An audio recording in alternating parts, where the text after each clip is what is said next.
오늘 말씀의 제목이요, 십자가를 바라보며 아멘이 터져 나올 때입니다. 여러분, 우리가 믿는 기독교는 십자가의 종교이죠. 우리 예수님께서 말씀하셨습니다. 누구든지 나를 따라오려거든 자기를 부인하고 자기 십자가를 지고 나를 따를 것이니라. 여러분, 십자가를 지는 것은요, 나를 부인하는 거예요. 십자가는요, 죽음의 현장입니다. 그러므로 우리는 십자가 아래에 나를 묻고 나를 살리신 예수 그리스도의 생명력으로 살아갑니다.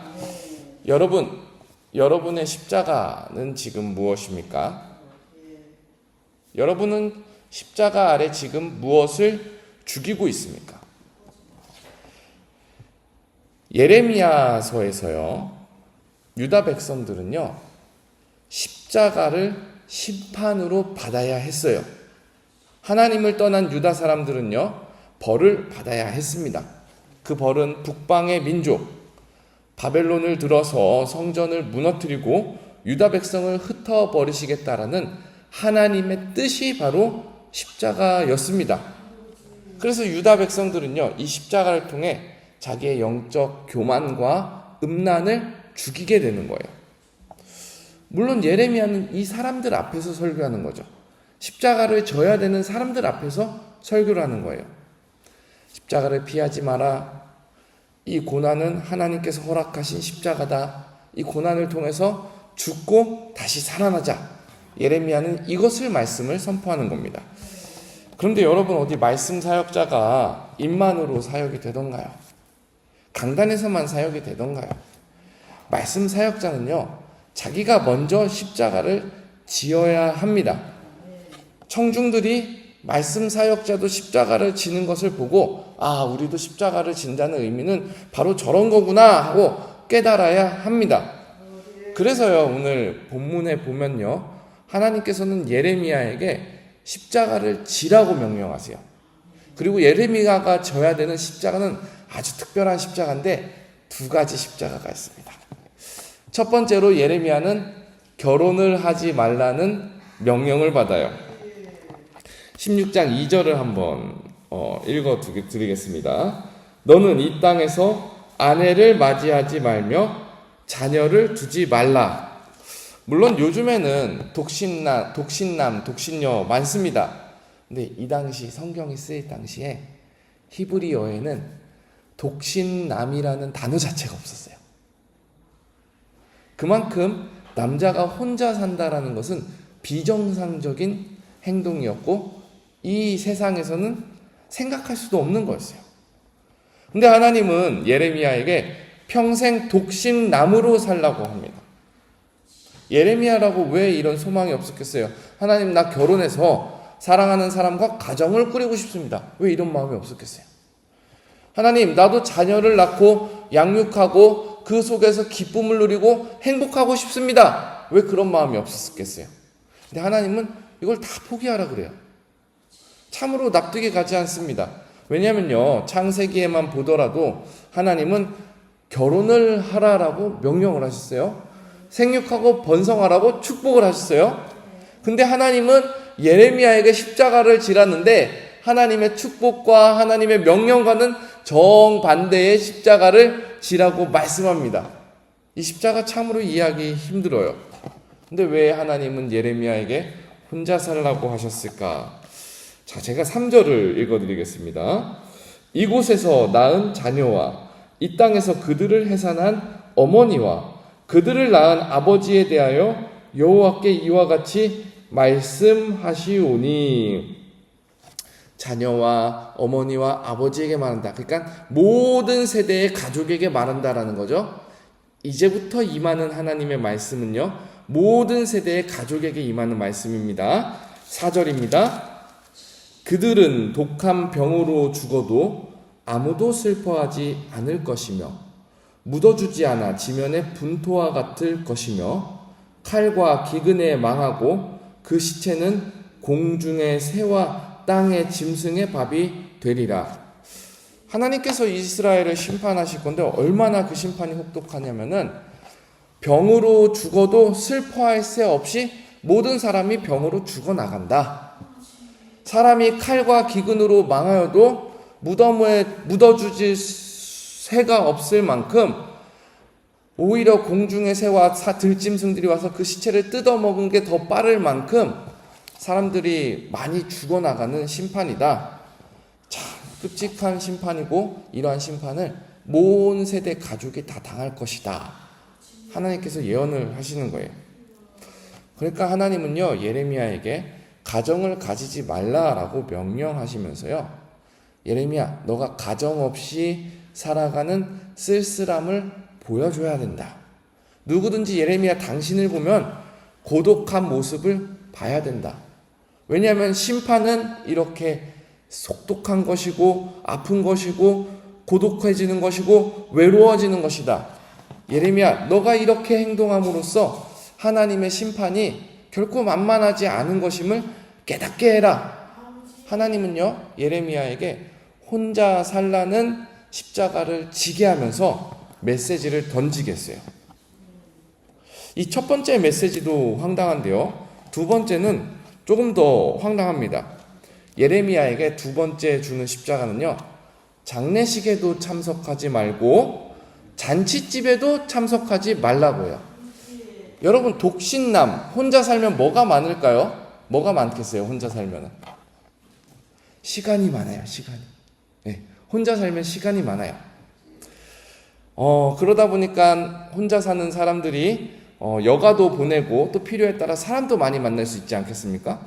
그리고 사람을 만나기 가장 좋은 장소는요, 사실 장례식장, 결혼식장, 잔치집에서 사람을 만나고 이렇게 교제하기 제일 좋습니다. 그런데요, 하나님께서는 예레미야에게 금지를 하시는데 장례식장에도 가지 말고 잔치집에도 가지 말라 이렇게 명령하세요. 5절에 여호와께서 이와 같이 말씀하시되 초상집에 들어가지 말라. 8절에 너는 잔치집에 들어가서 그들과 함께 앉아 먹거나 마시지 말라. 여러분, 사람은 사회적인 동물입니다. 고립이 되면은 무지하게 외롭고 힘들어요. 가족도 없는 예레미야가 앞으로 친구도 만나지 못합니다. 사회적인 교류도 하지 못해요. 그뿐만 아니라 지금까지 쌓아왔던 관계도 다 끊어버리라는 하나님의 말씀이에요. 여러분도 나는 누군가의 경조사에 참여했는데 그 누군가가 나의 경조사에 와주지 않으면은 관계가 예전 같아지지 않잖아요. 심한 경우에는 절연을 하는 경우도 있어요.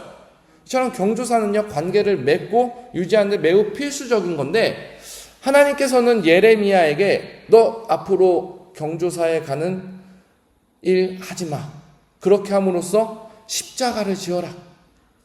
이 세상에서 큰 자든지 작은 자든지 죽고 매장되고 이 세상은지 하나님께서 심판하실 때 애곡할 틈도 없을 정도로 이 땅을 쓸어버릴 건데, 예레미야, 너는 앞으로 혼자 살면서 누구와도 교류하지 말면서 하나님의 심판이 매우 아프고 고통스럽고 그리고 돌이킬 수 없는 심판이라는 것을 세상에 알려줘라.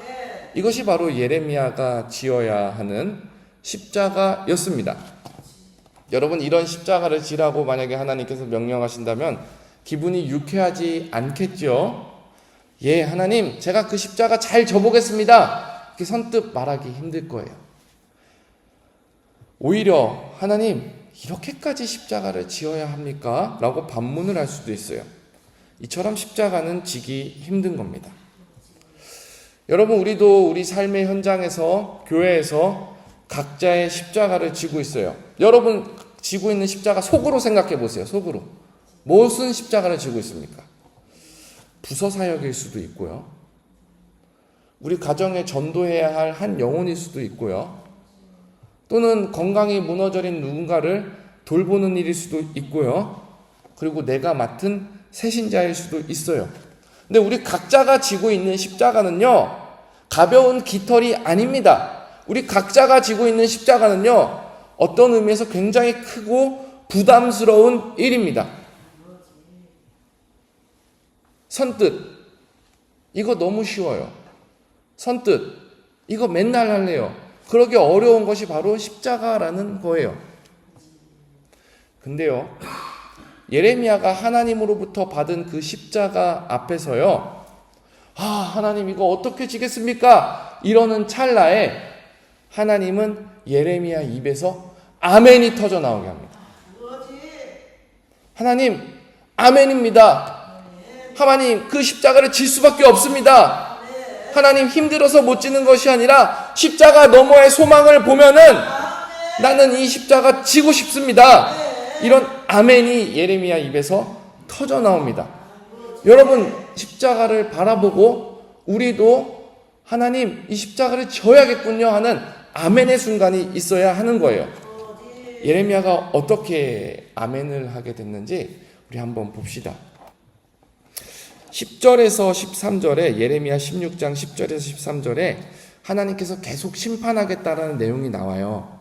심판하겠다라는 내용이 나오는데 14절에 하나님이 그러나 하는 장면이 나와요. 14절을 한번 읽어보겠습니다. 예레미야 16장 14절입니다. 시작. 여호와의 말씀이니라. 그러나 보라, 땅이 이르리니 다시는 이스라엘 자손을 애굽 땅에서 인도하여 내신 여호와께서 살아계심을 두고 맹세하지 아니하고. 여러분, 이때 당시까지만 해도 유다 백성들에게 자랑은요, 우리 하나님은 애굽에서 우리를 구원하신 하나님입니다. 바로를 10가지 재앙으로 넘어뜨린 하나님입니다. 광야에서 우리를 먹이시고 살리신 하나님입니다. 이것이 큰 간증이었어요. 근데 하나님이 뭐라고 말씀하셨죠? 다시는 그것만 자랑하지 않게 하겠다. 그 말은 뭡니까? 또 다른 자랑이 있게 하겠다. 또 다른 구원의 역사가 있게 하겠다. 하나님이 약속을 하시는 거예요. 심판 뒤에 또 다른 구원을 허락하시겠다. 약속을 하는 겁니다. 우리 15절 한번 같이 읽어보겠습니다. 15절입니다. 시작. 이스라엘 자손을 북방 땅과 그 쫓겨났던 모든 나라에서 인도하여 내신 여호와께서 살아계심을 두고 맹세하리라. 내가 그들을 그들의 조상에게 준 그들의 땅으로 인도하여 들리리라. 십자가가 끝이 아니라, 심판이 끝이 아니라, 고난이 끝이 아니라 그 뒤에 돌아오는, 회복하는 하나님의 약속에서 땅에서 살아가는 은혜가 있을 것이다 라는 것을 하나님이 예레미야에게 보여주는 거예요. 예레미야가 이 소망을 보니까, 예레미야가 이 구원의 역사를 미리 내다보니까 십자가를 앞에 두고도 주여, 내가 그 십자가를 지겠습니다. 주여, 이 십자가를 통해서 주님의 뜻을 보이겠습니다. 고백하게 되는 것입니다. 근데요, 너무나도 신기한 게 있어요. 예레미야가 바벨론에서 회복하는 것만 본 게 아니더라고요. 예레미야가 본 것은요, 예수 그리스도 넘어 온 열방이 하나님께로 돌아오는 회복의 순간을 예레미야가 보게 됩니다. 우리 19절 예레미야가 기도하는 거예요. 이제 십자가 넘어서 아멘을 한 다음에 감사의 기도를 하는 거예요. 이 감사의 기도를 한번 읽어봅시다. 시작. 여호와 나의 힘, 나의 요새, 환난 날의 피난처시여, 민족들이 땅 끝에서 주께 이르러 말하기를 우리 조상들의 계승한 바는 허망이고 거짓되고 무익한 것뿐이라. 자, 여러분, 여기서 예레미야가 본 게 온 열방이에요. 자, 여호와 나의 힘이여, 나의 요새시여, 환난 날의 피난처시여. 자, 여기까지 봤죠? 근데 이 다음에 뭐라고 합니까? 민족들이라 그래요. 이스라엘 한 민족을 이야기하는 게 아니라 열방을 예레미야가 얘기하는 거예요. 심판과 구원과 회복 이후에 열방들이, 땅 끝에 있는 모든 민족들이 우리 하나님께 나와서 말하기를 우리 조상들이 계승한 바, 모든 민족들이 이스라엘을 두고 조상이라라고 말하는 거예요.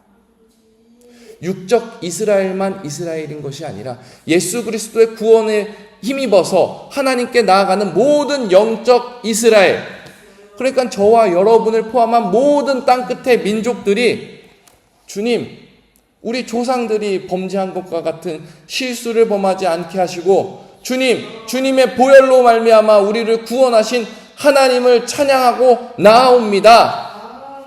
예레미야가 깊은 절망 가운데 십자가를 바라보다 보니까 십자가 넘어서 하나님께서 주시는 열방을 향한 구원, 단순히 유다 민족을 돌이키고 회복시키는 구원이 아니라 예수 그리스도를 통해서 보여주시는 온 세상을 구원하시는 하나님의 큰 소망을 바라보고 예레미야는 십자가 앞에서 아멘 하였습니다. 사랑하는 여러분, 우리도 우리 각자의 십자가를 지고 예수님을 따라가고 있습니다. 그 십자가만 생각할 때는 한숨이 나올 수도 있어요. 그 십자가만 생각할 때는 무거울 수도 있어요. 그 십자가만 생각할 때는 십자가를 지다 넘어지는 나의 모습 때문에 좌절을 할 수도 있습니다. 그러나요, 우리는요, 십자가 너머의 부활을 바라보는 사람들입니다. 십자가 너머의 회복과 소망을 바라보는 사람들입니다. 십자가 너머의 영원한 하나님 나라를 바라보는 사람들입니다. 사랑하는 여러분, 우리 각자 가지고 있는 십자가를 바라보며 하나님께서 우리에게도 예레미야와 같이 아멘할 수 있도록 하나님께서 우리에게도 그 십자가를 기꺼이 지겠나이다 하는 마음을 주시는 오늘 이 새벽의 기도회가 되기를 주님의 이름으로 소망합니다. 우리 함께 기도하겠습니다.